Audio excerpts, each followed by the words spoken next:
Es- eh, ¿Están viendo mi pantalla?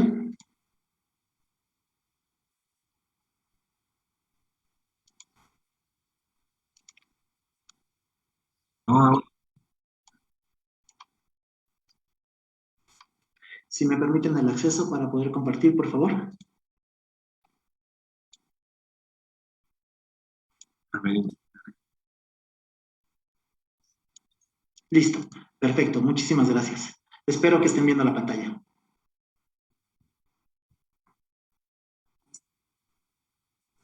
Así es, ya la vemos, gracias. Ok, perfecto. Intentaré ser breve. Mi nombre es José Martín Magos Hernández, coordinador del proyecto de Ciclo Sustentable México, AC, Asociación Civil en Texcoco, Estado de México. Eh, Me permito presentar el proyecto Capacitación y Muestreo de Generación y Caracterización de Residuos Sólidos Urbanos en Texcoco, Estado de México, y a nombre de Ciclo Sustentable les presento los siguientes avances. Quiero agradecer especialmente al Gobierno del Estado de México, subsecretarías, Dirección General, por el estímulo estatal para las organizaciones que nos permiten llevar a cabo este proceso, este proyecto dentro del municipio y seguirlo llevando a cabo porque va de enero a diciembre del presente año.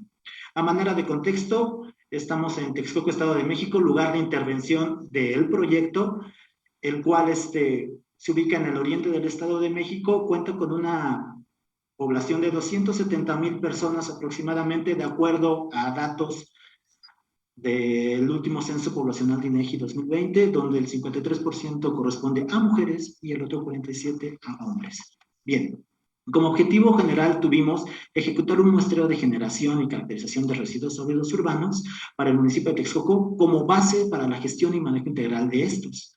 Los objetivos específicos fueron diseñar e implementar este sistema de muestreo conforme a la normatividad vigente, organizar y capacitar a los actores clave para el muestreo de la generación, difundir con actores clave los resultados obtenidos y generar alianzas de colaboración en materia de estos temas. Bien, les comento, hay 98 localidades en Texcoco, Estado de México. Trabajamos con 7. ¿Por qué? Porque aquí es donde se concentra la mayor cantidad, el 50% aproximadamente de la población, por lo tanto, los hace relevantes para este estudio. Una vez teniendo esto como base, se estratificó en 3 estratos socioeconómicos: popular, medio y residencial, en función de la norma mexicana 61 de determinación de la generación. Una vez con esto, se realizó la metodología estadística que solicita, con todos los detalles que solicita la normatividad. De esto nos ayudó un colaborador del Colegio de Posgraduados, un profesor investigador en temas estadísticos, para generar el muestreo.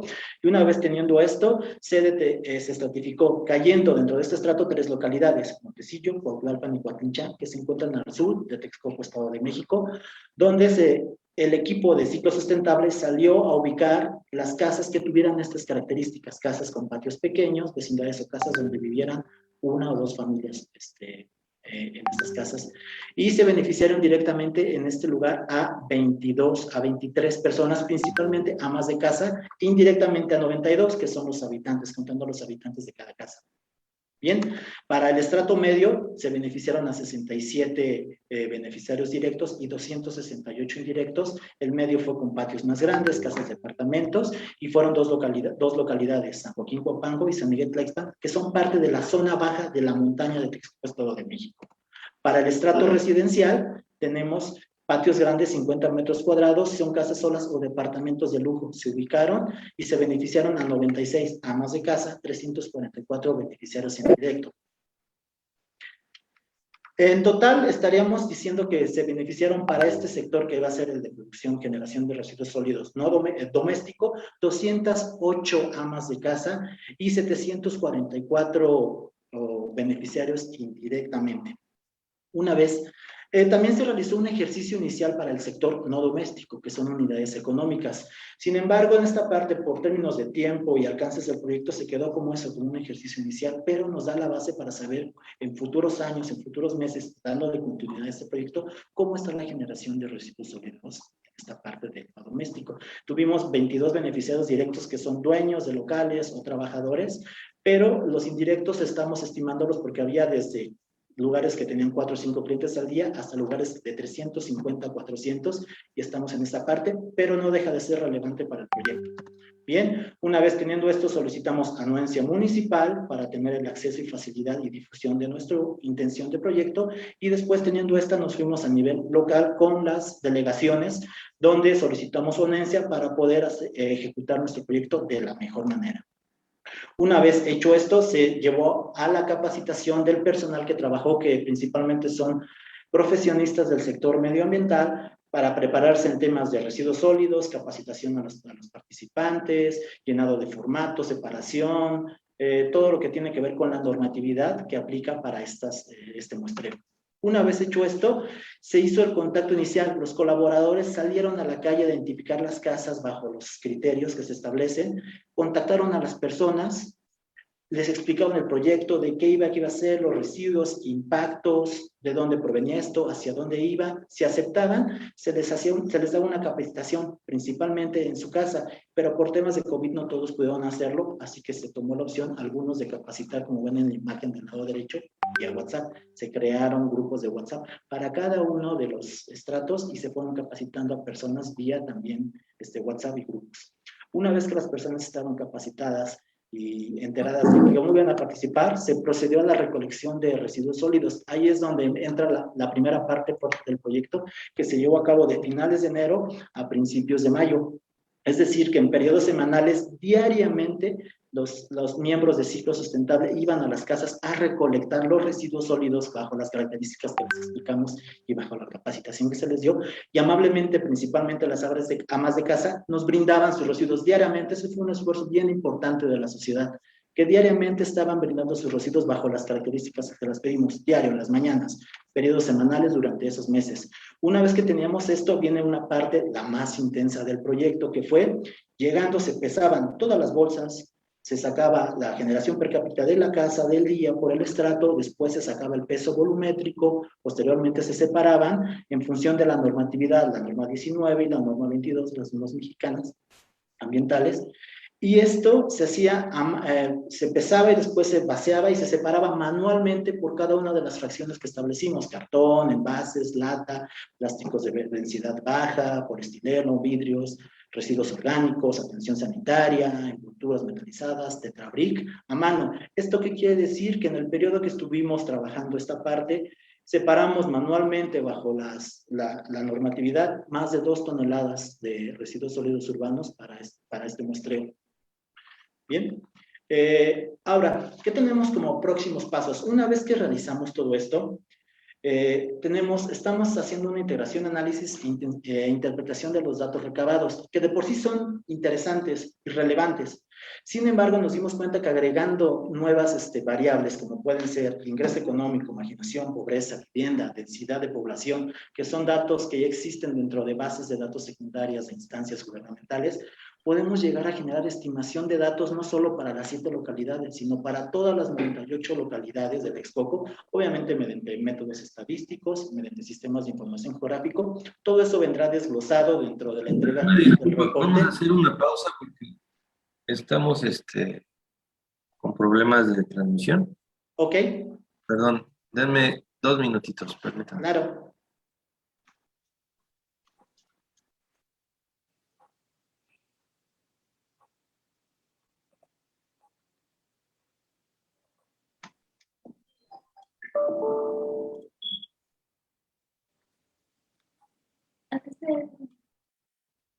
Ya no tiene más capacidad.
Ya estamos otra vez al aire. Una disculpa. No te preocupes, Charlie, que termine el maestro, ¿no? Sí, entonces le continuamos brindando la palabra al maestro Martín. Ok, ya un par de minutos y concluyo. Bien, los próximos pasos que tenemos. Bien, la integración y análisis de estos datos, como les comenté, salieron cosas mucho más interesantes más allá del análisis e interpretación de esto, que nos van a permitir estimar datos para todas las localidades de Texcoco y una vez teniendo esto podemos estimarlo a nivel municipal para todos los municipios del Estado de México. Esto queremos que trascienda, que sea relevante a niveles locales, municipales e incluso regionales. Que una vez teniendo los resultados queremos brindar capacitaciones a autoridades y actores relevantes en esta materia para que esto pueda trascender y permear dentro de distintas esferas de la sociedad. Obviamente la elaboración del reporte final de hallazgo, que curiosamente es el primer ejercicio de este estilo para Texcoco y me atrevo a decir que es uno de los pioneros en este estilo porque está fundamentado teórica y científicamente con base en toda la normatividad que pide para llevarlo a cabo. La difusión de resultados a través de redes sociales, a través de organismos de la sociedad civil, a través de instituciones académicas, gobiernos municipales, locales, etcétera, y obviamente la generación de redes de apoyo. Y todo esto porque creemos en la relevancia del proyecto, en la trascendencia que debe de tener, que primero va en plan de la elaboración del plan de gestión integral de residuos municipales, que por ley debería de tener cada municipio, pero si se dan una búsqueda por ahí van a ver que son muy pocos los municipios que tienen esto en el Estado de México, muy pocos. Y también la relevancia que haría dentro del cumplimiento de los objetivos de desarrollo sostenible, el cumplimiento de la Agenda 2030, pues sobre todo en función de ciudades y comunidades sustentables, porque ayudaríamos, contribuiríamos a llegar a economías de desecho cero, economías circulares, que eventualmente repercutirían en eficiencia económica, capitalización de residuos, reutilización, inserción a nuevos ciclos y también a el mejor gasto y la operación del presupuesto público municipal derivado a estos, porque sabiendo esto podemos destinar este presupuesto y en vez de gastar en cuestiones reactivas como compras de camiones, de recolección de basura, podemos invertirlo en cuestiones de prevención para la generación, sabiendo cuánto producimos y teniendo los fundamentos teóricos y científicos que pide la ley y que demanda la sociedad mexicana, mexiquense y la sociedad global. Y muchas gracias. Pequeñas acciones que detonan en grandes impactos. Gracias. A usted, maestro. Además, también importante recordar la participación fundamental de las asociaciones civiles. Aquí hemos visto todos pues grandes logros y avances que se dan cuando se hace el trabajo en conjunto y por supuesto el compromiso que tenemos de cumplir estos objetivos de desarrollo sostenible. Vamos a dar paso al mensaje de bienvenida a cargo del licenciado Henry Iván Olivares, quien es presidente de Consultips AC y también fundador de la Escuela ODS México. Te escuchamos, amigo. Mi querida Jos, muchísimas gracias. Le comentaba a Nati en la primera edición. Tuvieron que pasar exactamente 5 meses para volvernos a ver. La verdad es que es un gusto tenerte nuevamente aquí y saludar a los que el día de hoy nos acompañan con gran gusto y aprecio, al licenciado Giovanni Valencia. Reiterarle, maestro, nuestro saludo y agradecimiento al director de Desarrollo Político del Gobierno del Estado de México, el maestro Francisco Zuna, por ser un aliado estratégico para llevar a cabo esta 4ª edición. Reciba nuestro más sincero agradecimiento de todo el equipo que conforma la Escuela ODS México. Y de igual manera, saludar al maestro Martín Magos.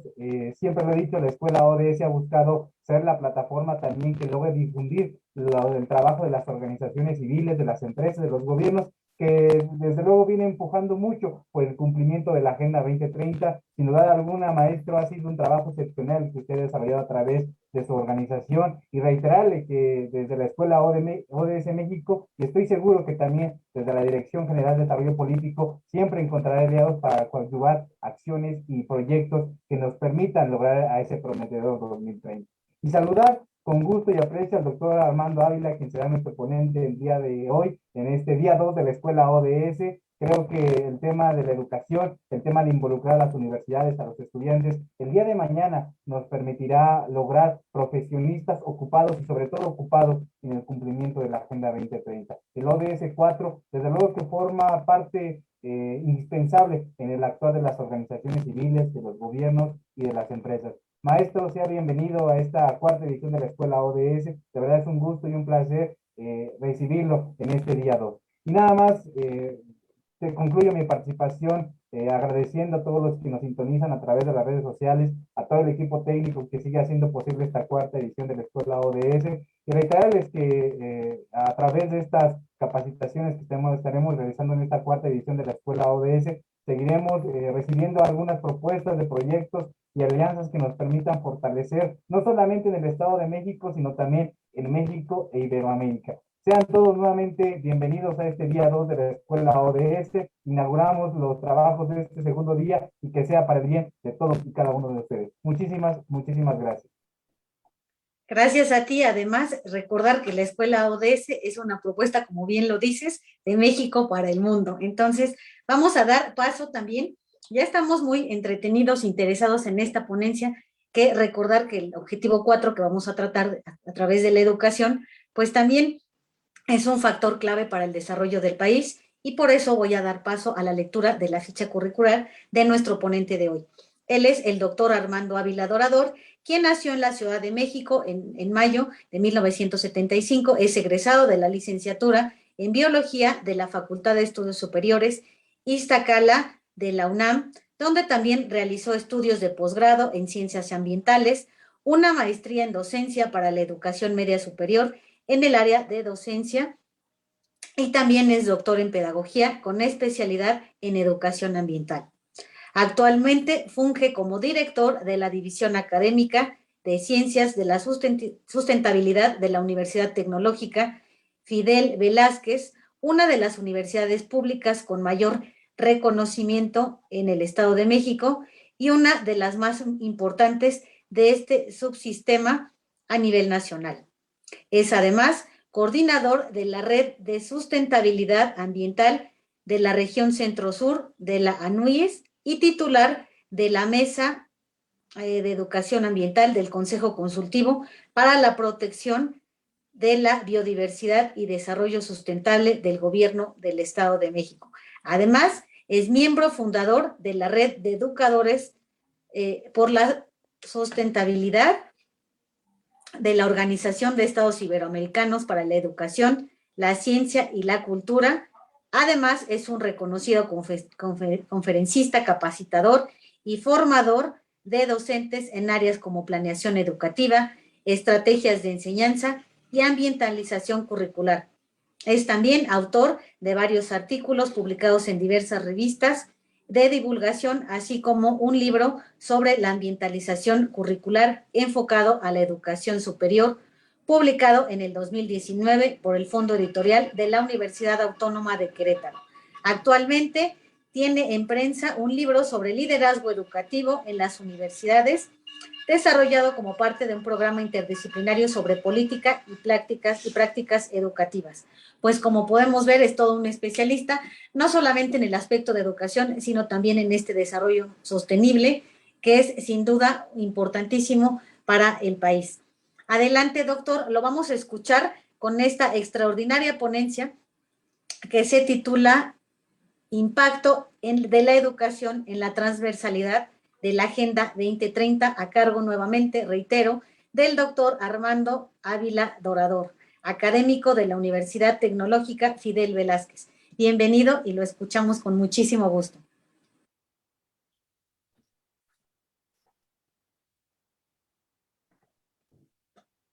Bien, muchas gracias. Primero, saber si ya me escuchan bien. Sí, lo escuchamos muy bien. Perfecto. También verificar si alcanzan a ver la presentación. Sí, la vemos muy bien. Bueno, pues excelente. Primero, bueno, ya no voy a repetir tantos nombres, sino nos pasa como en todos los eventos políticos que cada vez que uno toma la palabra vuelve a aventarse toda la receta y la gente acaba diciendo, pues ya se saben los nombres. Entonces, Agradezco a todas las autoridades que trabajan en la Secretaría de Desarrollo, en la Secretaría General de Gobierno del Estado de México, y a partir de ahí a todas sus áreas, y particularmente a la Dirección de Desarrollo Político. Agradezco muy particularmente a mi amigo el maestro Mario Quesada, que es quien me hizo la cordial invitación, una invitación que considero inmerecida. Seguramente hay cientos o miles de mexicanos que saben más de educación que yo, así es que me den esta oportunidad para mí es delicioso.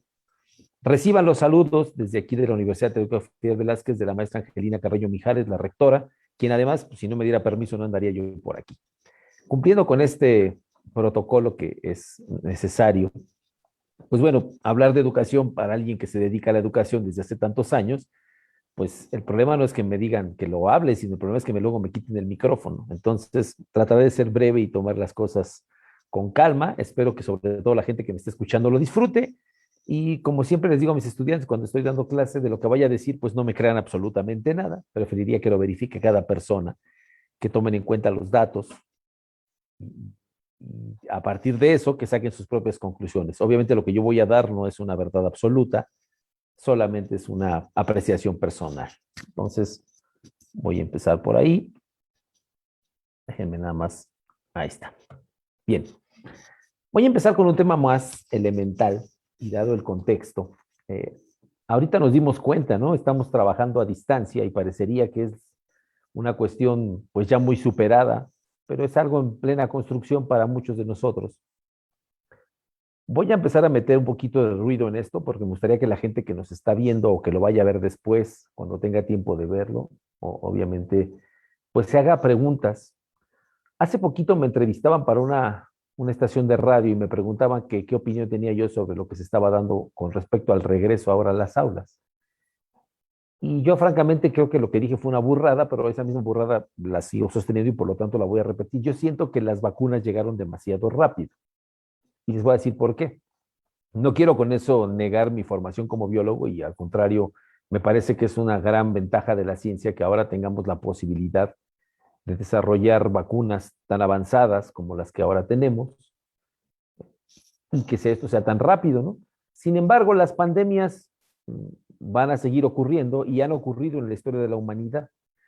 La gráfica que ven ahí, que por cierto tomé de internet ayer cuando estaba afinando esta presentación y que perfectamente se ilustra ahí con ese atuendo medio raro que muchos a lo mejor no identifican y que parece como una especie de cuervo, pero que en realidad es un instrumento un poco médico, bueno, un instrumento médico, pero más bien un poco así como de no sabía ni qué onda cuando estaba la peste y que se ponían para tratar de evitar el contacto directo con los enfermos.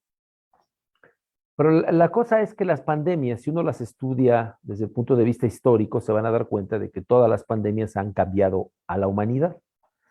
Voy a mencionar un caso concreto, que quizás les va a parecer extraño, pero es real. Las pandemias hicieron que cambiaran las formas de comercio y de gobierno en Europa, modificaron también el mapa geopolítico, impulsaron los grandes viajes, modificaron también algunas cuestiones del pensamiento. Hay incluso quienes se atreven a decir que muchos de los pensamientos matemáticos se originaron porque la gente tenía que estar encerrada. Por ahí escuché creo que alguna vez que Newton creo que desarrolló el cálculo justamente porque se encerró para tratar de evitar que se enfermara durante una pandemia. Los médicos, si ustedes investigan un poco y se regresan en el tiempo, se van a dar cuenta de que los médicos hace no tanto, unos 200 años, que no es tanto, quizás un poco menos, pues no vestían de blanco. De hecho, vestían de negro y no traían bata y lo que llegaban a utilizar para tratar a sus pacientes era una especie de mandil similar al que ahora utilizaría un cocinero o un carnicero.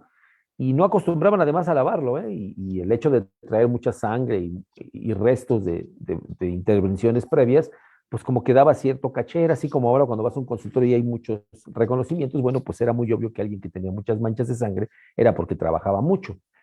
No se asociaba la cuestión de los microorganismos con las enfermedades, pero esta historia se cuenta sola y pueden estudiarla mucho mejor con alguien que se dedicó a hacer una versión un poco novelada de esto, que es Paul de Cruyff, en su famoso libro de Cazadores de Microbios. ¿Pero por qué se los menciono? Porque los grandes cambios en el mundo se deben a las grandes pausas que nos han obligado a tener las pandemias. Ejemplo, a mí me tocó vivir de muy chavo digo, ya por ahí dijeron mi edad, entonces no es difícil, aunque siempre lo digo que me veo más grande de lo que en realidad soy. Pero me tocó vivir en los años 80, cuando yo iba en la primaria, el boom de la epidemia del SIDA, ¿no?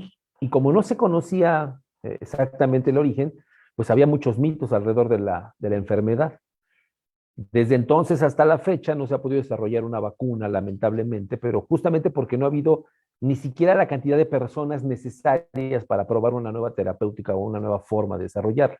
A partir de los finales de los 90 se desarrolló esta tecnología que ahora permite desarrollar vacunas tan especializadas como las que son de ARN mensajero, que podrían servir incluso para curar una enfermedad como el SIDA, y no se habían podido hacer porque no había tanta gente para probar esta tecnología. Es decir, ahora gracias a COVID, pues es posible que no solamente se tenga ya una vacuna contra este coronavirus, sino que se pueda tener para otras enfermedades como el SIDA. Pero lo cierto es que el SIDA nos cambió algunos de los parámetros, ¿no? Cambió una cuestión del comportamiento sexual, o yo pensaría que lo cambió muchas personas. Es decir, las pandemias están hechas para eso. No quiero decir o que se malinterprete de que tienen que ocurrir, pero es algo que va a ser inevitable y que entre más gente seamos y más ambientes invadamos y más irrespetuosos seamos con el medio ambiente, pues las pandemias van a seguir ocurriendo y van a llegar a tener consecuencias más graves, ¿no? Y de esto hay una plática de TED, de la plataforma de TED, que habla Bill Gates hace como ya creo que 10 años, y parecería que estaba haciendo así como gurú para adivinar el futuro, pero no hizo más que interpretar los datos y darse cuenta que las pandemias van a ser, ¿no? Entonces, yo siento que las vacunas llegaron muy rápido y particularmente en el ámbito de la educación. ¿Por qué? Pues porque añoramos que las cosas sigan siendo como antes. Queremos que los chavos sigan yendo a las escuelas, queremos que las escuelas sigan abiertas, y queremos un montón de cosas que había antes de la pandemia, en el 2019 y mucho antes de eso. Queremos que siga habiendo esa situación.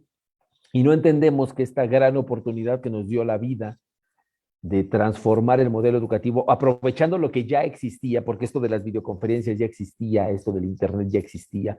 La mayor parte de las cosas que existen, si bien se han mejorado, se han especializado, pues ya existían, pero no las ocupábamos. Entonces, el objetivo ODS, que establece la educación de calidad, pues a lo mejor lo estábamos pensando en una visión, cuando esto se hizo en el 2015, con una visión de tener más edificios, más escuelas, tener más maestros, tener mejores equipamientos en las escuelas, etcétera, etcétera, etcétera, pero nunca asumimos que la educación tendría que haber cambiado hace mucho y que las escuelas a lo mejor ya no son necesarias, al menos no como las conocemos. Para ponernos en un poquito de contexto, en México la mayor parte de la gente estudia en escuelas públicas, prácticamente el 90%. El último dato que pude encontrar disponible, porque actualmente no hay muchos datos sobre eso, es que el 86.5% de la gente que está matriculada en la educación en México, desde el kinder hasta el posgrado, está en escuelas públicas y solamente el 13.5% en escuelas privadas. De ellos, la mayor parte está en la educación básica, es decir, desde lo que es el jardín de infantes, el kinder o el preescolar, que es el nombre correcto, hasta la primaria y la secundaria. Una parte importante está en la educación media superior, una parte mucho más pequeña en la educación superior y obviamente una parte pequeñita que se capacita para el trabajo, ¿no? ¿Por qué les pongo estos datos? Bueno, porque entonces si queremos educación de calidad tendríamos que empezar en ver en dónde requerimos mayor educación de calidad. Y yo quiero pensar que la mayor educación de calidad tendría que ser en la educación básica y en la media superior, porque lo demás sería consecuencia de tener educación de calidad en esos sistemas. Esto políticamente ha sido algo muy rentable, no es algo que yo esté descubriendo el hilo negro, y en México se ha hecho hasta lo imposible, al igual que en otros países, por seguir las recomendaciones de la UNESCO y particularmente del Banco Mundial, a través de muchos subsidios y programas, para que podamos tener a la gente más tiempo en las escuelas. Y México lo ha logrado, ahí pueden ver. Desde el año de 1960 hasta el año del 2015, que son los datos que pude consultar, pues hemos aumentado muchísimo el tiempo de escolaridad, tanto de hombres como de mujeres. La media está ahorita actualmente en un promedio de 9 años, 9.1 años, cuando en 1960 la media estaba entre 2.4 y 2.8 años. ¿Qué quiere decir eso? Que en los años 60, el grueso de la población, en los años 60 del siglo pasado, el grueso de nuestra población ni siquiera completaba la primaria. Apenas aprendí a leer y escribir y que la gran mayoría pues ni siquiera iba a la escuela. Actualmente la mayoría de la gente, pues por lo menos termina la secundaria y algunos de ellos incluso la preparatoria. El problema es el siguiente. Esa gráfica que pueden ver ahí, que también, por cierto, es del 2015, no hay datos actualizados, o al menos yo no los he podido conseguir, dice que el problema no es que terminen la escuela, sino cómo terminamos la escuela en México. Lo que pueden ver ahí es una gráfica de barras que divide la educación en sus grandes etapas en el sistema educativo mexicano. Cuando terminas el kinder, cuando terminas la mitad de la primaria, cuando terminas la primaria, cuando terminas la secundaria y cuando terminas la educación media superior o bachillerato. El color rojo indica el porcentaje de estudiantes que se encuentran en una deficiencia tan evidente que no deberían de pasar al siguiente nivel escolar. Es decir, voy a poner un ejemplo, que un alumno que termina tercero de primaria todavía no sabe leer ni escribir, no sabe hacer cuentas elementales de aritmética como sumas, restas o multiplicaciones, y no tiene una concepción básica del tiempo-espacio en el que vive, es decir, todavía cree que Miguel Hidalgo vengó la muerte de los niños héroes y cosas así, o no sabe geográficamente dónde se ubica, o no entiende exactamente cómo es el ciclo del agua, cosas elementales. Bueno, pues un niño con esas características, pues no debería de seguir avanzando en su educación hasta salvar esos problemas. Bueno, pues en México más o menos el 30% de los niños que terminan tercero de primaria están en esa condición. Luego tenemos un color ahí naranja que pueden ver que es la siguiente barra, que son los niños que si bien no tienen deficiencias tan graves, sí tienen deficiencias que no les permiten seguir avanzando o que les van a pasar factura más adelante. Para no hacer esto tan largo, simplemente dedíquense a ver el último colorcito, el de color verde que tienen ahí en la pantalla, que son el número de personas por cada 100 estudiantes que en promedio sí tienen la capacidad de estar donde deben de estar. Es decir, de cada 100 niños que terminan el preescolar en general en México, y esto sobre todo en la educación pública, recuerden que la gran mayoría de la gente se encuentra en México estudiando en escuelas públicas, solo 17 niños están listos para la educación primaria, solo 3 niños están listos para empezar cuarto de primaria, solo 3 niños de cada 100 están listos para empezar la educación secundaria, solo 8 de cada 100 están listos para empezar la preparatoria y solo 9 de cada 100 están listos para las exigencias de la educación superior. Regresándome al anterior, eso quiere decir que si bien hemos aumentado el número de grados de escolarización, lo que hemos sacrificado con este proceso de masificación de la educación es la calidad de la educación. Y justamente el objetivo ODS 4 habla no de darles más educación, sino de darles educación de calidad. Para los que me están escuchando que son maestros, esto es más o menos como cuando tú llegas a un curso y te dan un temario y ves que tiene 5 unidades. Pero cada unidad está dividida a lo mejor en 3 temas y cada tema en unos 20 subtemas, y entonces por simples cuentas normales empiezas a darte cuenta que quien hizo el programa de estudios no se dio cuenta del tiempo calendario que implica eso y por lo tanto no te va a alcanzar el tiempo a darlo. Y entonces generalmente estableces un contrato no explícito con la escuela o con tus propios estudiantes donde les dices, no vamos a alcanzar a ver todo, pero lo que vamos a ver lo van a aprender bien. Quienes hemos dado clase a veces llegamos a un punto donde decimos, bueno, pues no te voy a poder dar todo lo que está en el temario, pero sí te voy a dar los elementos para que tú puedas aprender después. Y sobre todo cuando uno ya conoce a los estudiantes y ve la calidad o esto que está uno recibiendo, si de cada 100 alumnos que te llegan a la educación superior ves que 9 nada más saben leer y escribir adecuadamente para su edad, es decir, entienden lo que leen y son capaces de producir textos utilizando los signos ortográficos y cosas de ese tipo, pues entonces ya sabes que no tienes la materia humana suficiente como para avanzar todo lo que quisieras. Esto es muy común, sobre todo en cuestiones de conocimientos seriados, ¿no? Pensemos en el caso más simple, como podrían, para entender, que serían las matemáticas. Tú no puedes enseñarle a alguien álgebra si no sabe aritmética, si no sabe trigonometría, y no puedes enseñarle cálculo si no domina el álgebra, y así me puedo ir hacia adelante. Entonces, estas son las cosas reales, este es el mundo real. Eso obviamente pasa factura, lo que pueden ver ahí, es que en promedio de cada 100 mexicanos que por generación empiezan la primaria, solamente 36 de ellos llegarán a terminar la preparatoria. Y de ellos solamente 20 y tantos, unos 27 o 28 se integrarán a la educación superior, y de ellos solamente unos 13 o 14 terminarán la licenciatura que estén estudiando, y de ellos solamente 1 o 2 ejercerá la carrera que realmente estudió. Podríamos aquí hacer una pausa y empezar a hablar de pues, por qué la gente deja la escuela, ¿no? Y hay muchos factores, ¿no? En México muchos chavos dejan la escuela o muchos dejamos la escuela porque todos pasamos por un proceso así o la tentación de dejar la escuela por cuestiones económicas, ¿no? Entonces, también hay quienes las dejan porque las escuelas no les ofrecen lo que ellos necesitan o no tienen las condiciones que ellos esperan. algunos de ellos por problemas familiares, dentro de los cuales se pueden incluso mencionar ya en etapas más avanzadas, obviamente de edad, pues los embarazos no deseados que se dan en jóvenes y que en México es muy grave, sobre todo en algunos lugares muy específicos del país, como Tlaxcala. Y algunos casos no especificados, donde podríamos hablar incluso de cuestiones de desplazamiento por la violencia o cuestiones de falta de escuelas, porque el lugar donde vives no tienes la escuela o no hay las condiciones, o incluso culturales, donde podemos encontrar familias donde si eres mujer, entonces no está bien visto que estudies, o si eres hombre no te puedes dedicar a lo mejor a una profesión que esté asociada con las mujeres tradicionalmente, como podría ser la enfermería, etc.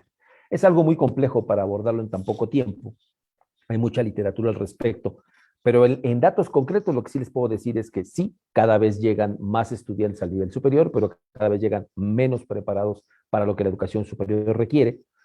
Y por lo tanto, pues la calidad de la educación superior, así como todas las que van en escalerita hacia abajo, pues tiene que disminuir, porque además a los maestros se les ponen tablas, justamente por ese hecho de que nadie quiere números en negativo, es decir, que cada vez se egresen menos alumnos o reprueben más estudiantes y por lo tanto haya más deserción, pues a los maestros se ha caído en el error, yo creo que es sistemático, de ponerle a los maestros parámetros de reprobación y decirle, tú no puedes reprobar a más del 80%, ¿no?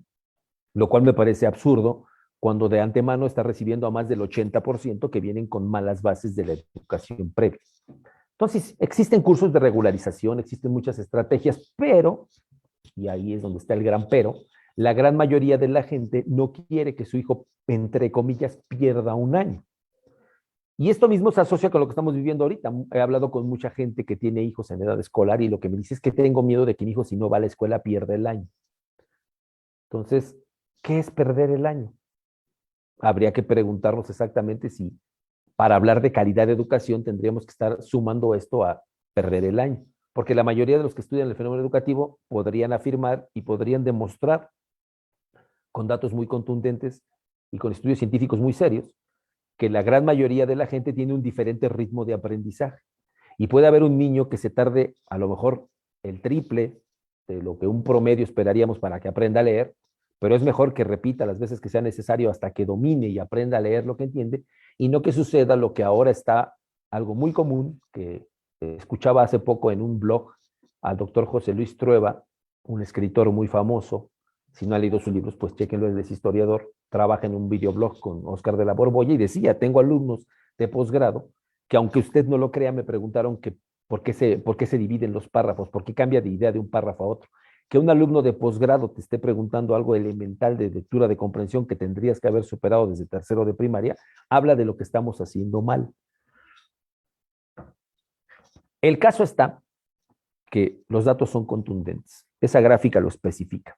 Solamente en promedio, en México, en la preparatoria, que sería lo mínimo de cultura general que uno esperaría que cualquier ciudadano tenga, solamente el 3.4% sale con las expectativas de cultura general que la educación media superior promete a quien la estudie.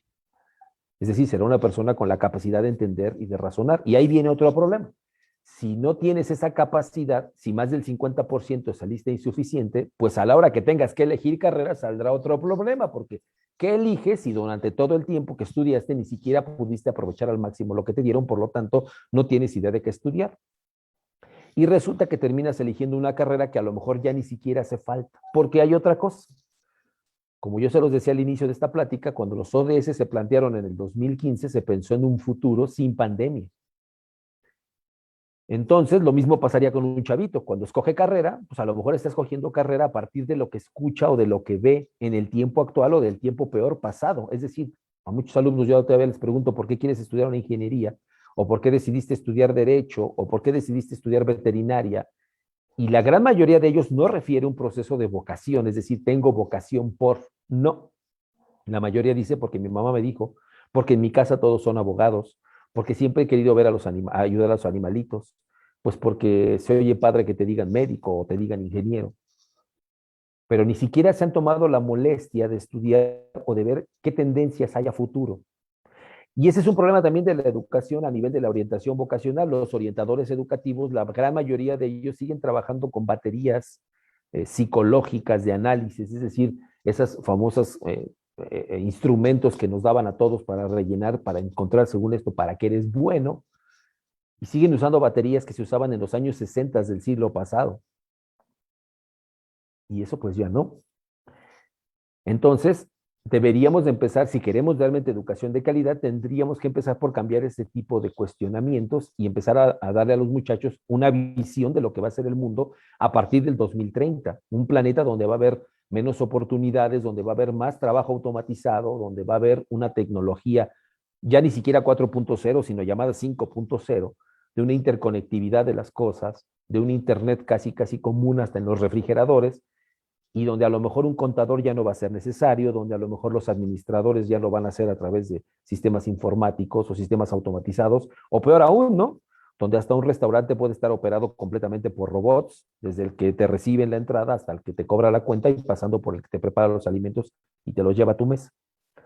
Pero esas realidades no las conocen los estudiantes. Entonces, hablar de educación de calidad, que es lo que establece el ODS 4, tendríamos que replantearlos a qué le llamamos educación de calidad. Porque no forzosamente, como ya se los traté de demostrar en estas primeras láminas, no forzosamente tener más escuelas o tener más equipamiento en las escuelas, o cargar más los programas, o volver a modificar los planes de estudio, o hacer lo que hemos hecho desde el 93, al menos en México, que ha sido sistemáticamente quitarle contenidos a la educación, sea el camino adecuado.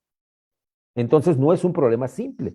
Y como bien lo decían quienes me antecedieron el uso de la palabra, la educación funciona como dentro del modelo de los ODS, funcionaría como el gran engrane donde se engloba lo demás. Porque en la escuela no solamente aprendes matemáticas, o física, o historia, o inglés, o español. No solamente aprendes las asignaturas que cualquiera de nosotros podemos identificar, no. En la escuela se aprenden otras cosas. En la escuela se aprenden formas, se aprenden estilos, se transmite la cultura de un país a otro. Se aprende una forma de ver la vida, se aprende un modelo económico y sociopolítico de acuerdo al gobierno y al modelo dominante en el que te encuentres. Si creen que exagero, bueno, pues estamos viviendo así, ¿no? Estaba yo leyendo en la mañana que en la Universidad de Kabul acaban de meter unas especies como de cortinas, así como aquí en México hicimos adaptaciones muy rápidas para esto de la educación en línea, bueno, pues allá hicieron adaptaciones un poco arcaicas que seguramente terminarán siendo muros y acabarán siendo expulsando a las mujeres de las universidades, pero ahorita por el momento para taparle el ojo al macho, pues ese gobierno extremista y totalmente basado en una religión, pues decidió poner cortinas para que las mujeres se sienten de un lado y los hombres del otro y no tengan contacto visual. Yo no quiero pensar como maestro cómo le puedes dar clase a un grupo donde tienes una cortina en medio de un pasillo y las mujeres están de un lado y los hombres del otro. A lo mejor para una dinámica didáctica está bien, pero como un proceso ya normal, normalizar eso está mal. Pero hasta eso es la escuela. La escuela también lleva el modelo político, porque también la política educativa define qué contenidos va a haber en los libros, define qué cosas vamos a estudiar, cuánto tiempo le vamos a dedicar. No es casualidad que en México los contenidos científicos estén muy reducidos desde hace muchos años. No es casualidad que en México desde hace muchos años se trabaje muy poco en la parte del pensamiento crítico en los jóvenes. Todo tiene un razonamiento político y por lo tanto la educación de calidad tiene que partir desde ahí. Esencialmente el objetivo 4, entrando en detalle, se puede dividir en su estudio, bueno, se aterriza hasta 43 indicadores temáticos muy bien definidos, perfectamente identificados y que pueden ser medibles y alcanzables y objetivamente cuantificables. Pero todo ello depende de una serie de factores que se asocian al dinero. ¿Cuánto dinero estamos dispuestos a dar a la educación? Pero realmente a la educación.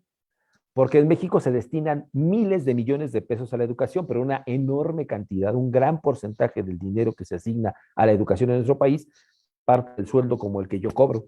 O sea, no se traduce en mejores aulas, no se traduce en mejores equipos, no se traduce en capacitación adecuada para los maestros, no se traduce en más maestros y menos masificación de los salones, simplemente se traduce en capítulo 1000 para los que son contadores, es decir, en nómina, en una cuestión operativa, en pagar la luz, en pagar el agua, en mantenimiento de la institución. Entonces, la educación de calidad requiere dinero, pero perfectamente enfocado, ¿no? Y obviamente lo que sí se requiere también, aunque en México recientemente se quitó, pues fue la rendición de cuentas, ¿no? La sociedad confía mucho en las escuelas, confía tanto que si un muchacho sale de aquí con un título de ingeniería, confía en que realmente sea un ingeniero. Y que si alguien se presenta con un título de médico, pues confiamos nuestra salud en ellos. Entonces la sociedad confía demasiado como para que no seamos transparentes en nuestros procesos y no tengamos rendiciones de cuentas claras. Pero todavía existe reticencia cuando uno es profesor, y lo digo como maestro, Simplemente cuando entra tu supervisor o entra tu director académico, entra tu coordinador y se mete a tu clase para verificar si corresponde tu planeación con lo que estás viendo y si tu planeación corresponde al temario.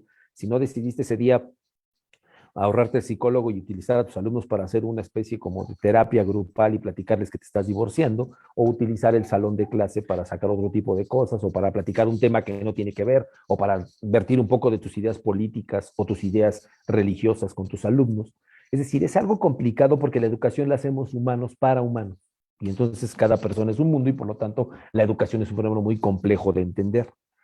Lo que sí debemos entender y que la Agenda 2030 lo establece muy claramente son estas tres cosas. La educación, primero que nada, es un bien público, incluso la educación que dan las escuelas particulares, porque al final la gente que estudia en las escuelas públicas o privadas termina trabajando para la sociedad, sea esta de su país o sea esta del mundo. La educación además es un derecho, pero no es un derecho cualquiera. Una persona sin educación no puede acceder a otros derechos elementales. Es más fácil que una persona sin educación pues le puedan hacer alguna tranza, le puedan vender un producto que no sirve, le puedan fincar una responsabilidad penal sobre alguna cuestión que a lo mejor no cometió, le puedan, es decir, no puede ejercer otros derechos humanos. La educación es un derecho fundamental en ese sentido. Sin embargo, aquí hay un parteaguas. Sí es cierto que todos tenemos derecho a la educación, pero yo siempre he pensado que hay de educación a educación. Me explico. Todos tenemos derecho a aprender a leer, a escribir, a tener acceso a la cultura, a la investigación, etcétera, etcétera, etcétera. Pero también hay cierto nivel de educación, la educación de élite, la educación superior, la educación de posgrado, no solamente es porque tengo derecho a entrar, sino tiene que haber que cumplan los requisitos y que demuestres que tienes la capacidad para entrar. Me explico. Trata de ser más claro. Un estudiante no tendría por qué exigir un lugar en la universidad simplemente por salir a la calle con una pancarta y decir exijo un lugar en la educación superior. Tendría que ganárselo. Tendría que demostrarle a la sociedad que vale la pena invertir en él. Y más si va a ser una escuela pública. O sea, justifícame que mis impuestos valen la pena en ti, que tú ya demostraste que te gusta estudiar, que tú ya demostraste que es mejor que estés en la escuela que estés trabajando, ¿no? Y obviamente una de las cosas más recientes que se asocia con la educación y que es muy importante y que el ejemplo que acabo de mencionar de Kabul queda muy claro, es la educación es la manera más simple de igualar los derechos y sobre todo de buscar la equidad, ¿no? Yo siempre he pensado que las mujeres no están luchando históricamente por la igualdad, sino por la equidad, porque hombres y mujeres nunca seremos iguales, pero sí tenemos de tener derecho a las mismas oportunidades. Entonces, estaremos peleando por la equidad y eso solo se aprende en la escuela. Se aprende en la escuela cuando ves que tu compañera y tú tienen la misma oportunidad y reciben el mismo reconocimiento. Se aprende en la escuela cuando ves que la maestra o el maestro pueden ser, indiferentemente del sexo, tener la misma capacidad, etcétera, etcétera, ¿no? Obviamente hay cosas muy, como ustedes lo saben, quienes son estudiosos del tema de los ODS, y dado el conjunto, ¿para qué me invitaron en el contexto de lo que implican estas pláticas? Bueno, pues los ODS están intercalados entre sí, no operan de manera distinta. Y obviamente hay otros ODS que claramente se engloban con algunos parámetros específicos del ODS de la educación. Aquí solamente identifiqué algunos, voy a hacer mención de ellos de manera muy rápida, pero podría decirles que desde mi perspectiva, así deberían de ejemplificarse los ODS, poniendo a la educación en el centro. Porque todo lo demás, las alianzas estratégicas, la cuestión del ahorro del agua, la mejor gestión de los residuos, la mejor gestión de los ecosistemas, la producción de energía, todo va amarrado a cuestiones de educación y de formación. Voy a poner solamente algunos ejemplos. En el punto 3 que habla de salud y bienestar, pues obviamente es un objetivo que está primero que el de la educación, por eso tiene el número 3, porque es prioritario. De hecho, una de las lógicas de por qué las escuelas no estaban abiertas es que pues primero tienes que garantizar la salud antes que la educación. No le puedes dar clase a los muertos, ¿no? Ni los maestros muertos pueden dar clase. Entonces, primero tienes que garantizar su salud. Primero teníamos que entender cómo operaba este virus y cómo podíamos evitar el contagio y entonces ya puedes reabrir las escuelas. Y hasta cierto punto, pues eso no ha cambiado mucho, pero ya entendemos más la etiología del virus. ¿Pero por qué les menciono esto? Bueno, pues porque primero está la salud, primero está que una persona aprenda a comer bien, aprenda a dormir bien, a tener hábitos saludables, a lavarse los dientes, a hacer ejercicio, etcétera, etcétera. Y eso es parte de la vida cotidiana, pero también se refuerza con la educación, ¿no? Yo siempre lo he dicho, ¿no? yo como maestro puedo tener la mejor intención del mundo de que mis alumnos aprendan, pero si a la primera hora la clase a las 7 de la mañana, que además, dicho sea de paso, creo que el comentario lo vale, no sé quién fue el loco que se le ocurrió que las escuelas tienen que estar operando desde las 7 de la mañana, lo cual es biológicamente inhumano, absurdo y va en contra de cualquier proceso lógico del pensamiento, pero bueno, en México tenemos una tradición enorme por madrugar, somos muy madrugadores como personas, pero sí les puedo decir que no es lo más adecuado. La escuela debería de arrancar a las 9 de la mañana y no debería de arrancar con clases de álgebra o de matemáticas o de, no, sino con otro tipo de habilidades, pero en fin, esto es tema de otra conferencia y existen muchos textos al respecto. Pero se los menciono porque yo como profesor me he enfrentado al dilema de qué haces con un alumno al cual le quieres enseñar a lo mejor un contenido que para ti es muy importante, que consideras que es básico para su formación, ya sea en la cultura general que implicaría el bachillerato, la secundaria o la básica, o ya especializada en la educación superior con un cierto enfoque, si es un muchacho que te llega sin desayunar, si es un muchacho que trae el pendiente de que a lo mejor no trae ni siquiera dinero para poder pagar el pasaje de regreso, si es un muchacho que viene de un ambiente de violencia intrafamiliar, de un muchacho que a lo mejor se desveló porque está trabajando. Entonces, primero está la salud y el bienestar y eso lo establecen muy claramente los ODS. También la igualdad de género como algo que deriva, y por eso está en el número 5, por eso es consecuencia de la educación. Hay que educar a la gente para que la gente entienda que las mujeres no se pueden cambiar por vacas, que las mujeres no son algo que todavía ocurre lamentablemente en muchas regiones de nuestro país, que las niñas y los niños pueden hacer diferentes tipos de actividades y no por eso se les tiene que juzgar o etiquetar, ¿no? Que está bien que una niña juegue fútbol americano o que un niño quiera hacer ballet y que eso no tiene nada de malo y que el color rosa no tiene que ser obligatoriamente de niñas ni el azul de niños.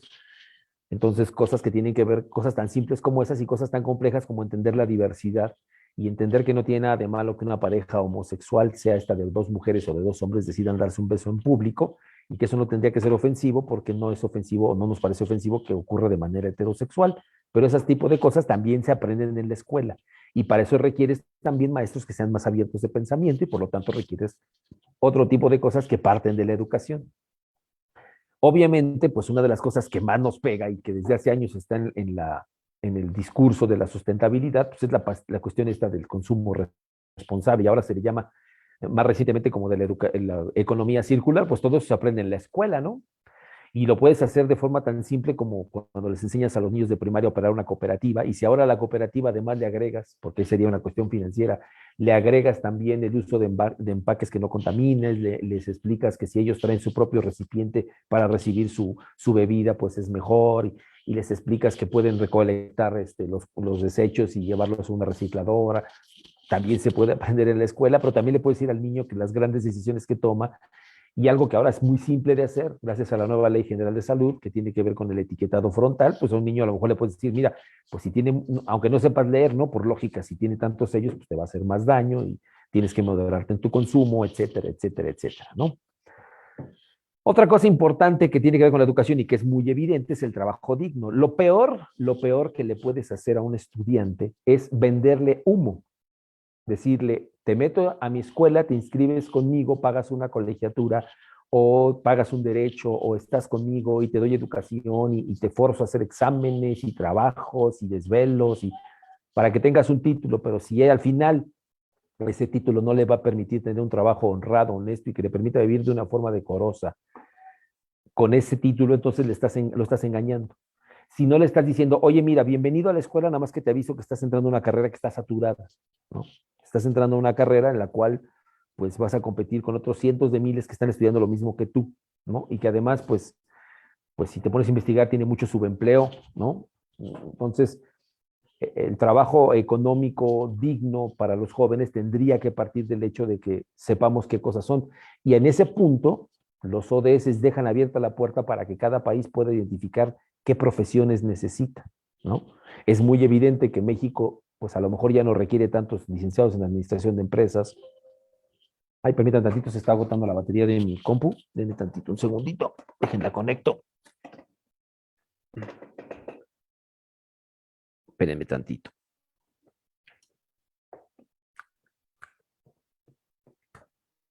A ver si hay así.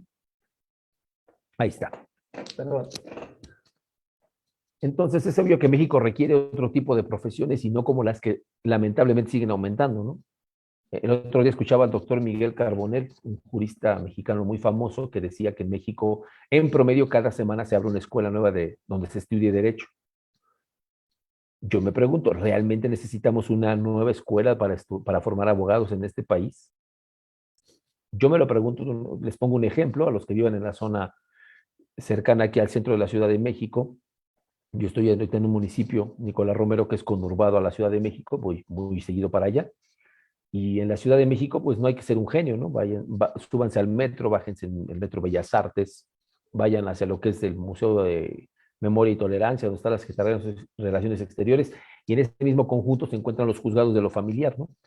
Donde están todas las querellas ahí de divorcios y cuestiones ahí de lo que le tienen que dar a los hijos y cosas así, herencias y cosas así. Y van a ver que afuera hay una enorme fila de chavos y de gente que traen un letrerito que dice que te divorcian por 2,000 pesos, ¿no?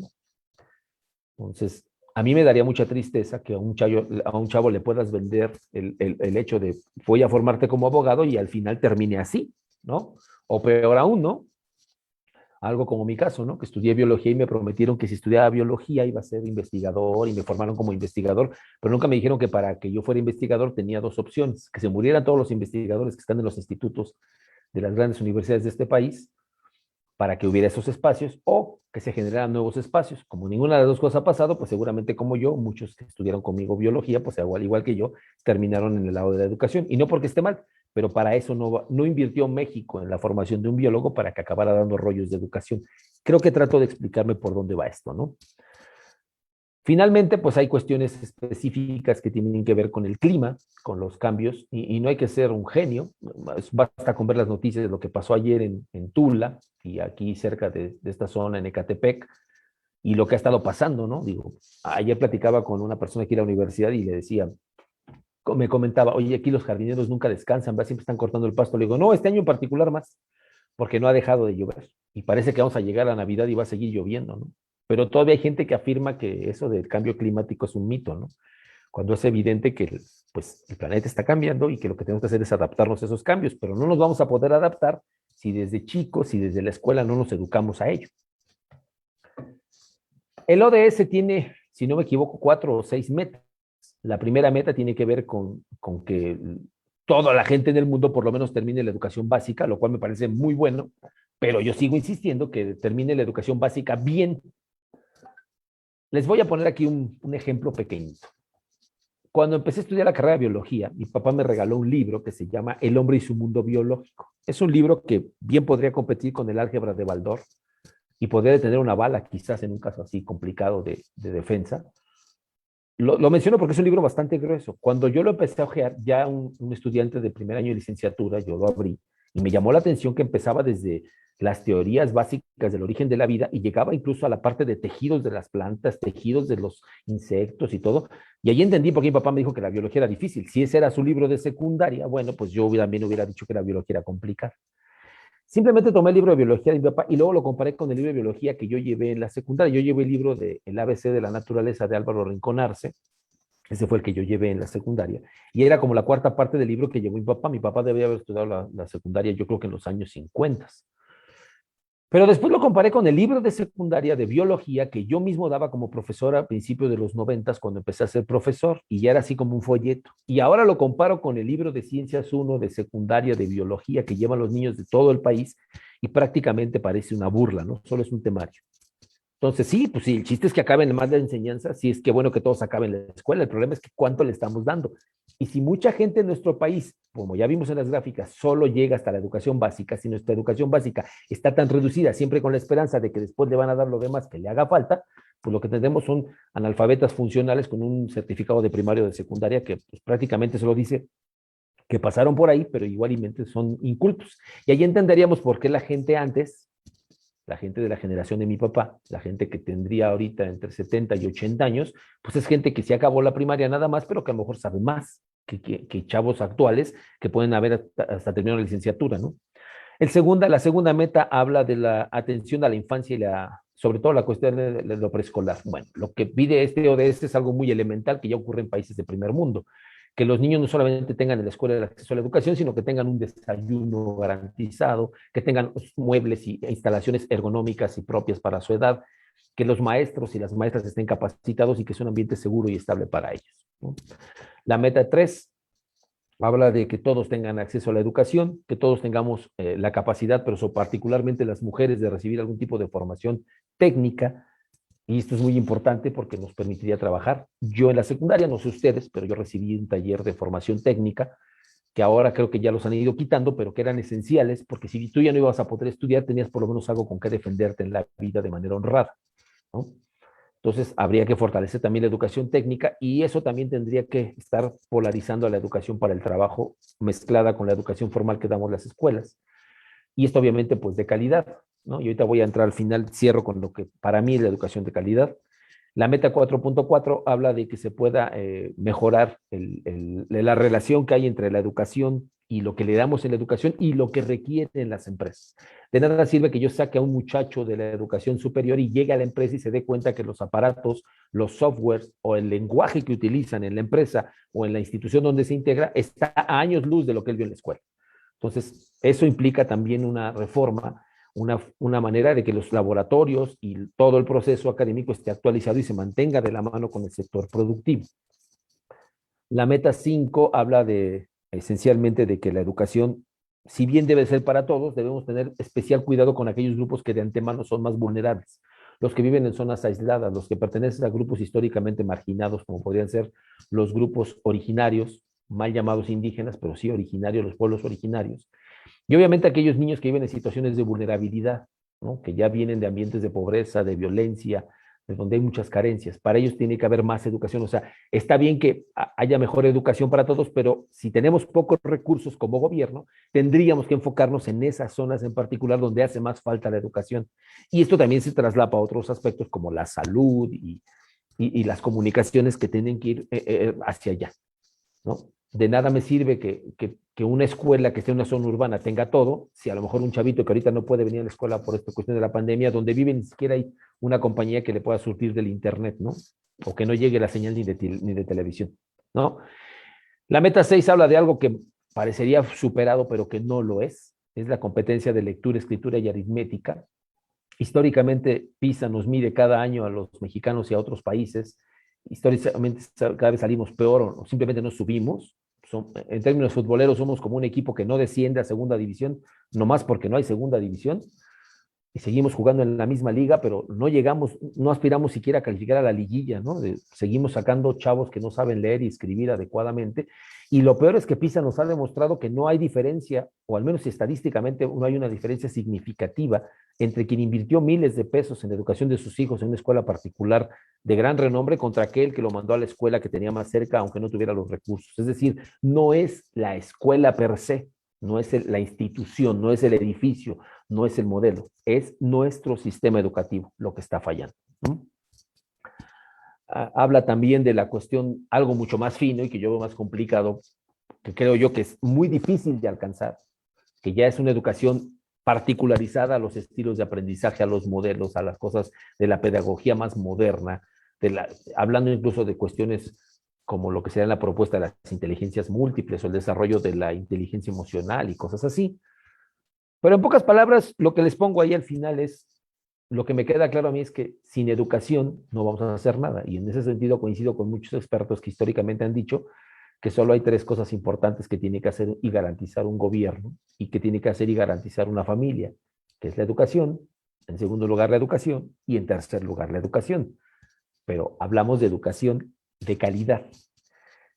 Cerrando ya esta plática, pues, ¿qué tenemos que hacer? Adecuar las infraestructuras físicas de las escuelas para que sean más adecuadas. Ahora, en tiempos actuales, pues tendríamos que estar pensando en que todas las escuelas por lo menos tengan al menos un aula de inicio con las condiciones idóneas para que el aula pueda funcionar como un estudio de televisión donde el maestro pueda platicar, su clase se pueda transmitir en tiempo real y quien le esté viendo en otra parte del mundo, sus propios alumnos lejos de ahí, puedan sentirse como que están en el salón y puedan interactuar como si estuvieran ahí sentados. Ya existe la tecnología para eso, lo que requerimos es voluntad, lo que requerimos es financiamiento, y en eso también se requiere mucha negociación.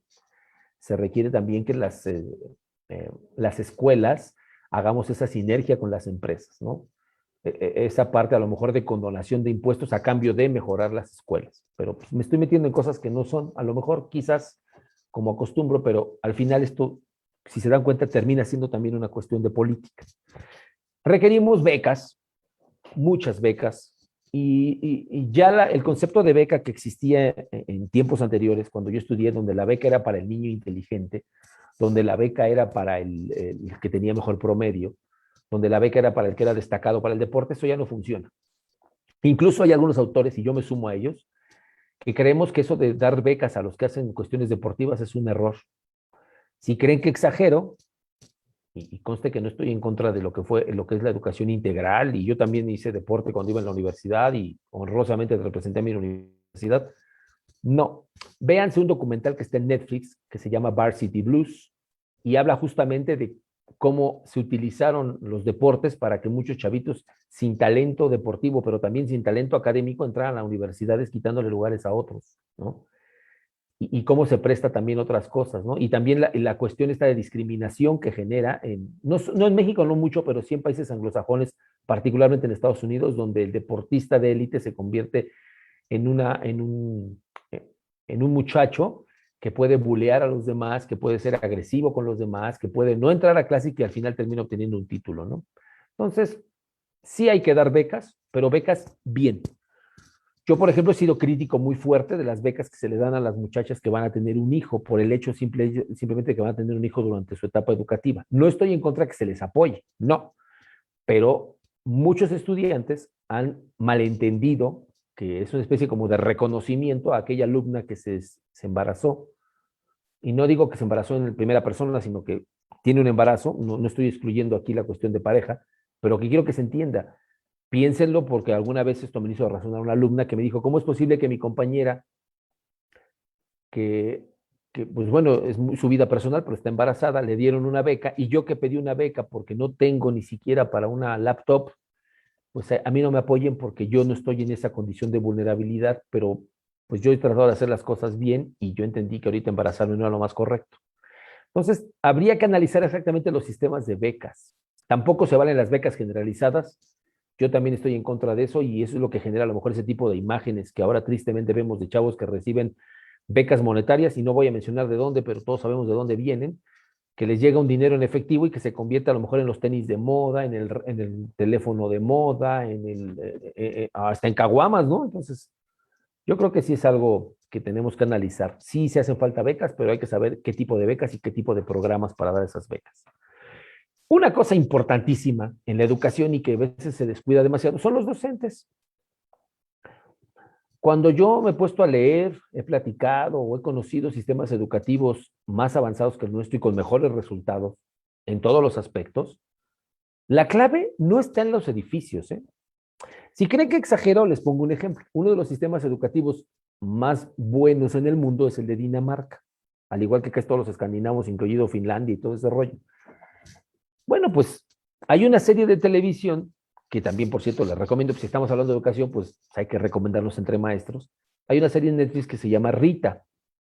Tiene creo que 3 temporadas. Más allá de lo que pueda ser la parte histriónica de la actuación de este programa, lo que sí les puedo decir es que la serie está de Rita, pues ocurre en una escuela, es una maestra de escuela del sistema educativo de Dinamarca, donde ahí se van a dar cuenta, por ejemplo, que la primaria y la secundaria están formando un mismo bloque.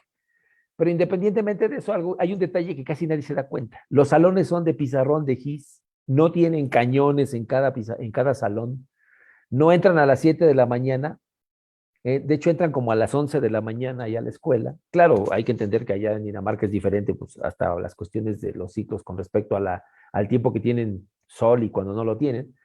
Pero ¿a qué me refiero? Pues uno pensaría a lo mejor que la educación de esos países que demuestran tan buenos resultados, pues van a ser unos salones casi interactivos de super gran nivel y no.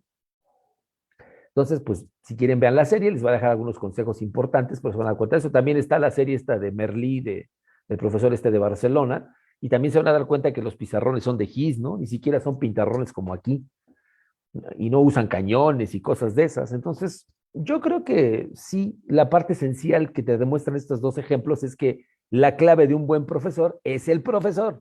La buena educación son los maestros, no son las escuelas, no son espacios, son los profesores. Y entre mejor capacitados estén los mejores, en los maestros, entre más experiencia tengan, entre mejor contenido te puedan dar, entre más ejemplos pongan los alumnos, entre más cuestiones de seguridad tengan ellos en su trabajo, pues mejor, ¿no? Entonces, cerrando esta parte, porque muchos van a decir, pues no quiero hablar de la transversalidad. Bueno, pues con esto cierro. La escuela ya no debería de enseñar materias de asignatura, al menos no para el siglo XXI. Tendríamos que preocuparnos por utilizar los contenidos de las materias, no digo que no se enseñen, pero utilizarlos como pretexto para que la gente aprenda a convivir, para que aprenda a conocer por sí mismo, que te desarrolle la curiosidad, el pensamiento crítico, que desarrolle el amor por la naturaleza, que aprecie el lugar donde vive, que lo conozca, que conozca su historia, que se preocupe por saber quiénes fueron sus ancestros, que se preocupe por tratar de entender cómo será el futuro, etcétera, etcétera. Esto requiere que todos los programas educativos abarquen una serie de ejes que se pueden considerar transversales a todas las asignaturas, que fomenten la identidad, la salud, que permitan convivir, que los enseñen a trabajar. Una cosa elemental que pueden hacer todas las escuelas es que pues quiten al personal de limpieza de los salones y que sean los propios alumnos los que limpien. Les garantizo que si un alumno tiene que limpiar su salón, difícilmente lo va a ensuciar, y eso educa mucho más. Y no estoy descubriendo el hilo negro, los japoneses lo hacen desde hace mucho. Y justamente si se pueden investigar históricamente, lo hacen justamente a raíz de una pandemia. Ellos tuvieron una pandemia local, creo que de viruela o algo así, y a partir de eso se volvieron muy pulcros en la limpieza. Y ahora incluso practican esa cuestión de que nos sorprende a muchos de que limpian hasta los estadios donde van a echar porras, ¿no? Donde hay un acceso libre a la tecnología y a la ciencia, y obviamente donde se valore el aprendizaje y el entorno y se cuide el medio ambiente, se respete a los animales, etcétera, etcétera. Yo pienso que las escuelas, y conste que la imagen no es mía, la tomé de internet y la pueden encontrar cualquiera de ustedes, las escuelas deberían enseñar estas materias, ¿no? Que te enseñen a comer bien, que te enseñen a manejar tus emociones, que te enseñen a convivir y establecer relaciones productivas con los quienes te rodean, que te empiecen a llenar finanzas sanas, ¿no? De nada sirve que estés tú aparentemente muy bien y que le debas no sé cuántas tarjetas y que no puedas dormir por lo que debes, etcétera. Que aprendan a hablar en público los muchachos, que sepan vender sus ideas, que sepan venderse ellos y vender productos, que sepan ser felices y encontrar la felicidad de la vida, y que la felicidad no esté asociada específicamente a lo que te puedas comprar o lo que puedas tener, sino que va más allá de eso. Y obviamente pues, fomentar la creatividad y la innovación. Eso deberíamos de enseñar las escuelas. Esos son los ejes transversales que hablarían de una educación de calidad, pero como ya les dije, la educación de calidad es consecuencia de tener maestros de calidad. Y un maestro de calidad, según yo, eso sí ya es una apreciación totalmente personal, pero que creo que coincidirán muchos conmigo, depende de tres cosas. Nadie puede enseñar lo que no sabe. Entonces, lo primero es esto. Si yo no sé inglés, no voy a aceptar horas de inglés. O bueno, yo pensaría que eso es lo lógico, ¿no? Aunque en México a veces por cubrir horas de basificación acaba un maestro de educación física dando clases de álgebra, ¿no? Y eso de antemano ya está mal. Entonces, lo primero es el contenido, la formación académica. Entonces, lo primero es que un maestro esté bien formado. Yo soy de los que piensa que las escuelas normales ya están muy superadas. Los maestros deberían de formarse en las universidades, no en las escuelas normales. Es decir, formarte en una licenciatura y luego especializarte como maestro. Si vas a ser maestro de ciencias naturales, pues estudia primero biología o física o química y luego estudia pedagogía para que puedas enseñar la física, la química o la biología que ya aprendiste. Aprende a bajar los contenidos, a hacerlo de una manera de divulgación que sea entretenida. Pero eso es la formación académica. Lo segundo es la formación pedagógica, el estilo docente. Eso sí se puede enseñar. Y yo siempre, cuando me das a elegir, yo prefiero a alguien que sepa mucho de su materia, aunque no sepa dar clase, porque es más fácil alguien que sí sabe enseñarle a dar clase, que alguien que sabe dar clase, pero que no sabe qué enseñar porque no tiene contenidos. Entonces va una amarrada con la otra, pero yo creo que es más importante siempre la formación académica, después la formación. Y lo segundo es algo que hace engrane con todo, que es la experiencia. Y requerimos escuelas donde esté la cuestión mediada, donde haya desde chavos jóvenes que van sumando a la formación, a ese colectivo docente, pero también los maestros grandes. Pero esto también debe de ir amarrado a una cuestión biológica elemental. Los maestros más grandes deben de tener menos horas y los más jóvenes más horas porque físicamente aguantan más, pero debe ser una cuestión mediada. Y eso también es buscar educación de calidad, ¿no? Con eso cerraría yo mi intervención. Creo que me alargué un poco en el tiempo. Espero no haber dicho tanta estupidez y quedo a sus órdenes. Ahí me pueden encontrar. Ahí está mi correo. Ahí está mi blog, me pueden encontrar en las redes como Ávila Adorador, tanto en Facebook como en Twitter, y ahí está mi teléfono. Nunca lo contesto, pero por WhatsApp sí. Muchas gracias. Gracias a usted, doctor, por esta ponencia. Además, creo que fue un recuento bastante importante porque nos damos cuenta de que las pandemias, los aspectos sociales, pues también influyen bastante, rebotan incluso en el aspecto educativo. Y vamos a dar paso ahora a una sesión de preguntas para usted. Aquí nos comentan, la educación, la ciudadanía y la sostenibilidad han avanzado, en su opinión, de la mano en la aplicación de la Agenda 2030 y los ODS? No, no. No, porque al igual que con la pandemia ahorita, no se puede avanzar algo que no estás dispuesto a cambiar.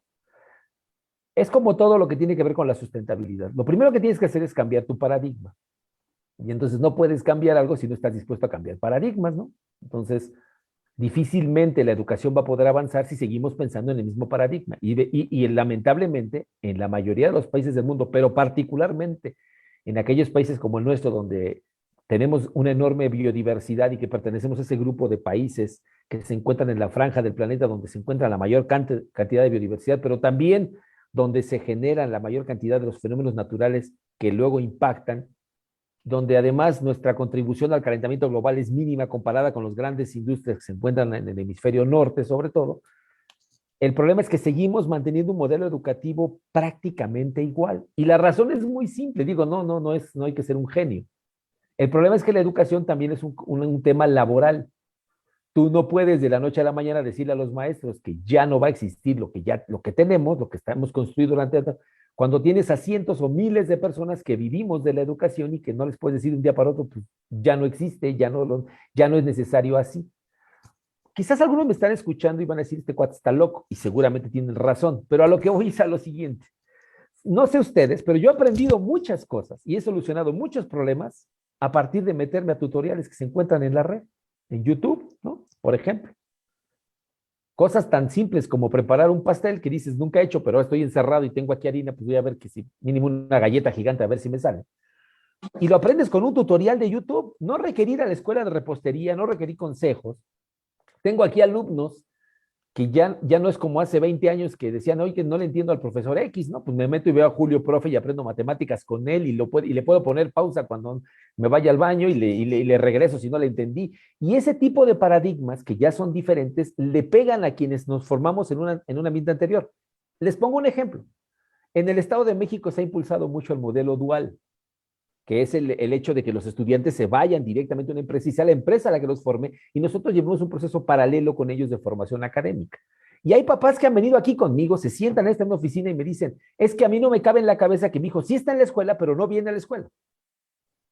Entonces, no, los ODS no han avanzado y particularmente la educación no ha avanzado porque no hay un rompimiento de paradigma de quienes ejercemos la educación, que somos los maestros, los directivos y todo el esqueleto que formamos las escuelas, tanto públicas como privadas. Entonces, la política educativa, por más que queramos modificarla, es difícil. Piénsenlo así. ¿Qué pasa si metes estas materias que yo puse al final, estas que aprendizaje y creatividad y todo? ¿Qué haces con el maestro de matemáticas? ¿Te jubilas al de ciencias? ¿O ya le das más horas al de música? ¿O esa idea loca que tenemos de que música es 1 hora a la semana, igual educación física, pero matemáticas tiene que ser a diario y español tiene que ser a diario? Eso es romper paradigmas. Cada escuela tendría que tener la libertad de decidir cómo formar. Y al final tendría que haber un proceso estandarizado para evaluar la educación, algo que ya hacen los coreanos, no estoy inventando algo nuevo. Y algo deben de estar haciendo bien, porque mi teléfono es coreano, no es mexicano. Entonces debe de haber algo, y es más, esta computadora que estoy usando también es coreana. Entonces algo deben de estar haciendo bien, pero es romper paradigmas. Y yo lo veía cuando estaba como profesor de secundaria, que de un año a otro me dijeron, pues, ¿qué crees? En el plan anterior tenías biología todos los días, tenías 5 horas diarias con cada grupo y yo era feliz. Pero en el plan nuevo solo son 3 horas a la semana y ya nada más vamos a abrir 2 grupos. Pues búscale por otro lado, ¿no? Si quieres seguir comiendo. Eso es romper paradigmas. Y a eso se enfrenta la educación real. Por eso es que la educación está muy bien plasmada en los ODS, está muy bien puesta las metas, pero difícilmente las sociedades, al menos nosotros, quizás los jóvenes, sí estén en la capacidad de hacer esos grandes cambios. Los que ya estamos así como yo, pelones y calvos, a lo mejor estamos muy lentos para lo que el mundo necesita, ¿no? Aquí tenemos un replanteamiento del papel de la educación que incluso tendría que servirnos para precisamente concientizar y romper estos paradigmas que nos comenta. Y la última pregunta que tenemos aquí es, ¿dónde se pueden encontrar o buscar ejemplos concretos o recursos didácticos sobre la Agenda 2030 y la educación para aplicarlos a la docencia? Bueno, hay un montón, lo pueden buscar en internet, no hay que ser un genio, te metes a Google y le pones y te van a salir un chorro, pero si quieren algo más padre, yo les recomendaría que se fueran un poquito antes, no hay que ser así tan, digo, podría yo incluso ahora que me están dando la idea, pues a lo mejor saco un manualito por ahí, le pongo los logotipos de los ODS, lo pongo cada apartado en un color y hago ahí un rollo ahí mezclado y va a quedar bonito y a lo mejor hasta puedo vivir de eso, no lo sé, pero no es necesario tanto. Yo les recomendaría 3 libros que cualquiera que se dedique a la educación los debería de leer y entendería eso. El primero es de don Enrique Leff, se llama Saber Ambiental. Léanlo. Los maestros deberían de leer el libro de Enrique Leff de Saber Ambiental. Enrique Leff él mismo se define como sociólogo ambiental, es una cosa medio loca, porque además creo que empezó siendo ingeniero el buen Enrique, pero independientemente de eso, el libro cuando uno lo lee, es un libro un poco denso en términos filosóficos, pero te deja muy claro el papel de la educación para transformar mentes, para cambiar actitudes y entonces sí poder progresar en el sentido del ambiente y de su mejora, etcétera, lo que plantean los ODS. Entonces, maestros, léanse El Saber Ambiental de Enrique Leff y conste que no me da regalías ni nada, pero sí puedo promocionar el libro de... El segundo libro que deberían de leer todos los maestros, pues por lo menos cualquier libro de Fernando Sabater les caería muy bien, pero hay uno que particularmente escribió, y eso que hay que decirlo, fue por encargo de Elbester Gordillo hace muchos años aquí para el Sindicato de Maestros, el de El Arte de Enseñar, creo que se llama, y es de Fernando Sabater, pues léanlo, ¿no? Y la manera en la que está llevado de la manita, pues te deja muy claro la responsabilidad ética de ser profesor, ¿no? Y ahí entiendes que un profesor es un profesor de 24 horas. A mí me ha quedado muy claro, ¿no? Yo he estado arriba del teposteco ahí pensando que estoy entrándole al Feng Shui y al rollo ahí para alivianarme de tanto estrés, y ahí de repente te gritan profe y volteas y ¿cómo es posible? ¿No? O sea, traigo gis en las manos, o que no, pues hay algún alumno que le diste clase que coincide. Y ahí entiendes que ser profesor es de 24 horas, ¿no? Entonces hay actitudes y hay cosas que uno como profesor no puede dejar de hacer, porque eres profesor de 24 horas, y eso Fernando Sabater lo desglosa muy bonito. Y el último libro que les recomiendo que lean, que ya tiene que ver con cuestiones más específicas de los ODS, es un libro que publicó, si no me equivoco, lo publicó el Fondo de Cultura Económica, no recuerdo ahorita exactamente el autor, pero así se llama, los ODS en la educación. Si no, al rato les mando ahí la información a los que me contactaron, particularmente a Mario, ahí lo tengo aquí en WhatsApp, le mando la información y más bibliografías si requieren, o se las mando para que ustedes la compartan. Pero creo que lo interesante de esto es que los maestros hagan una cosa elemental, que es estudiar, porque muchos maestros lamentablemente pues se nos olvida que pues ser maestro es ser estudiante eterno y que el primero que debe de estudiar para preparar su clase es el maestro y el primero que se debe preocupar es el maestro y que ser maestro es una gran ventaja. Lástima que económicamente está tan castigado, pero les puedo decir que es algo que espiritualmente llena mucho y llena bien. Totalmente de acuerdo, pues además agradecerle, doctor Armando, por esta fabulosa y extraordinaria enseñanza. Creo que todos aprendimos bastante. Sin lugar a dudas, creo que es un gran acierto el que pongamos y replantemos el papel de la educación como eje central, porque de esa manera vamos a construir mejores condiciones de vida, mejores humanos, mejores instituciones y mejor democracia, pues para este elemento, que sin duda también la educación, por supuesto, es un hecho y un acto político. Recordar que todo lo que hacemos hoy en día, en la medida en la que nos comprometemos, pues también nos invita precisamente a la reflexión. Y a mí en lo personal, además de felicitarlo, sí me quedaría la duda que nos deja un poco implícita usted en la responsabilidad que tenemos los docentes, el sector educación en todos los niveles, de esta ciudadanía, de esta ética, de esta filosofía que es la que nos va a permitir pues empezar a sembrar este pensamiento crítico para una sociedad pues más justa y más equitativa. Voy a dar paso, además de felicitarlo, a entregarle la constancia de parte de la Escuela ODS México en conjunto con la coordinación del Gobierno del Estado de México a través de la Dirección General de Desarrollo Político y la Dirección de Participación Social, que le otorgan la presente constancia al doctor Armando Ávila, orador, académico de la Universidad Tecnológica Fidel Velázquez, por su destacada participación como ponente en el webinar denominado ODS Cuarto, Impacto de la Educación en la Transversalidad de la Agenda 2030, el día 7 de septiembre del 2021, transmitido por Facebook Live en el marco de la cuarta edición de la Escuela ODS México. Firma el maestro José Francisco Osuna Rodríguez, quien es director de Desarrollo Político del Gobierno del Estado de México, y el licenciado Henry Iván Olivares, fundador de la Escuela ODS México. Muchísimas felicidades, doctor, y gracias por sus conocimientos. No, pues el agradecido soy yo. Me va a encantar tener un documento firmado por dos personalidades de ese nivel. En mi currículum debe ser mínimo para el charolazo, está bueno.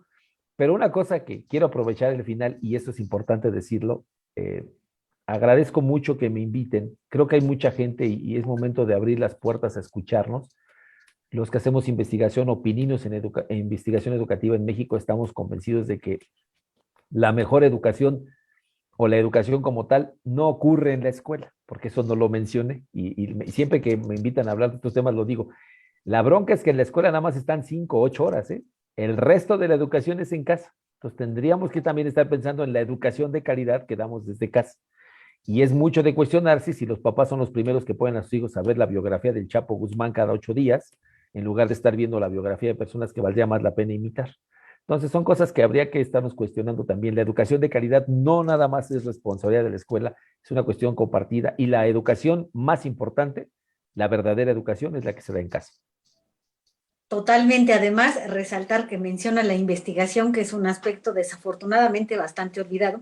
Yo también me formé como investigadora y no estoy en la investigación como gran parte de la mayoría de los posgrados, lo cual es preocupante también, y si queremos mejorar pues nuestro país, nuestros sistemas educativos, sin lugar a dudas tenemos que apostarle a la ciencia y la tecnología en función de la investigación.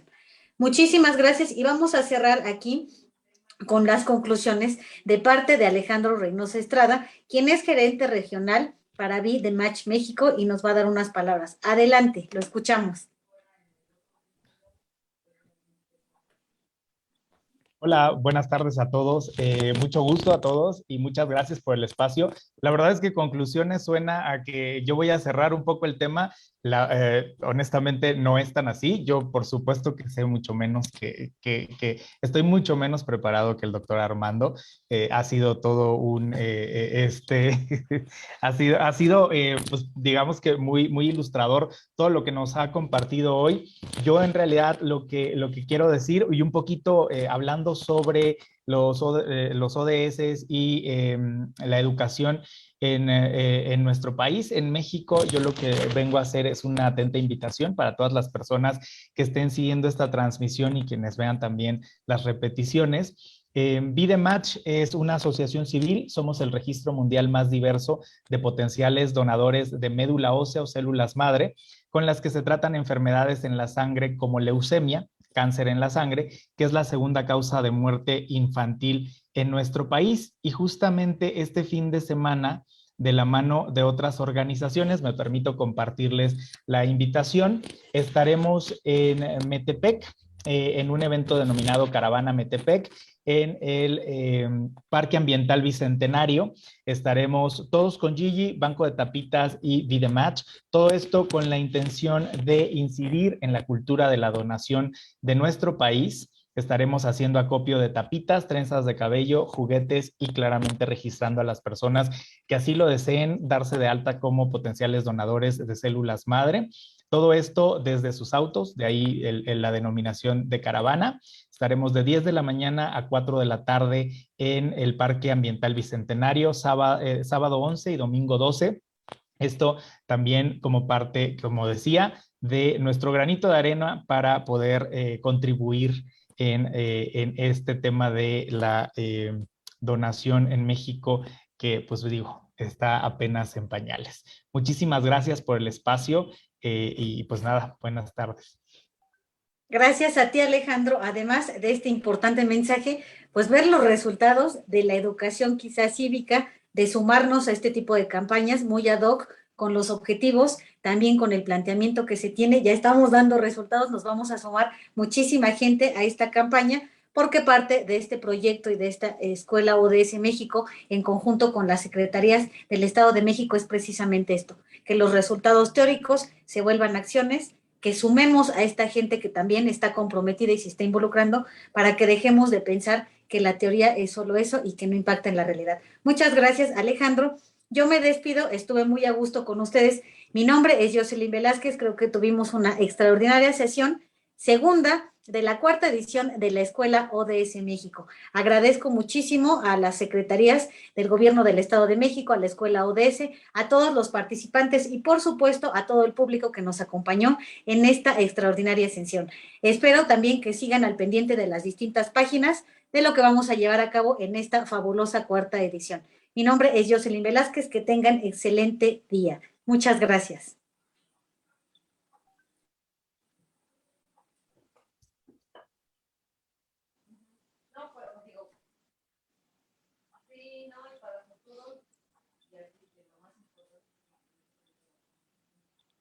Estamos en las juntas de defensa y tú estás viendo esa parte de donde está, pues nada más ahí comentar. No estoy en un tema, no he actualizado, está pendiente, lo que observaron.